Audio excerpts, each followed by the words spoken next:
শ্রীলেখা মিত্র ওপার বাংলার একজন জনপ্রিয় অভিনেত্রী। এবার বাংলাও তার জনপ্রিয়তা কম নয়। শ্রীলেখা মিত্রকে ইদানিং বেশি চোখে পড়ে মিরাক্কেল এর বিচারকের আসনে।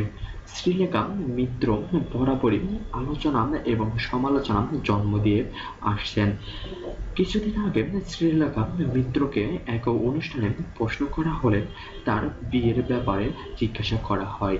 তিনি সরাসরি বলে দেন তার বিয়েতে কোনো ইচ্ছা নাই এবং এক পুরুষে তার চলবে না। শ্রীলেখা মিত্র বলেন, একজন পুরুষে আমার কখনো চলে না, আমার ৩-৪টে পুরুষ দরকার।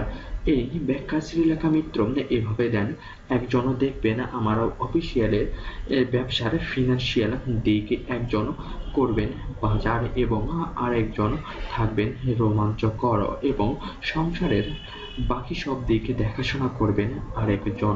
শ্রীলেখা মিত্রকে ইদানিং দেখা যায় তিনি অনেক হট মুভিতে অভিনয় করেন। শ্রীলেখা মিত্র ৪৫ বছর বয়সী এই অভিনেত্রী আরও বলেন, যত ইয়াং জেনারেশন আছে তাকে নিয়ে তারা রাতে স্বপ্ন দেখবে, এটাই শ্রীলেখা মিত্রর আসল চাওয়া। শ্রীলেখা মিত্রকে এখন দেখা যায় মিরাক্কেলের সেই পরিচালনার সেটে। শ্রীলেখা মিত্র অনেক আবেদনময়ী অভিনয় করেছেন।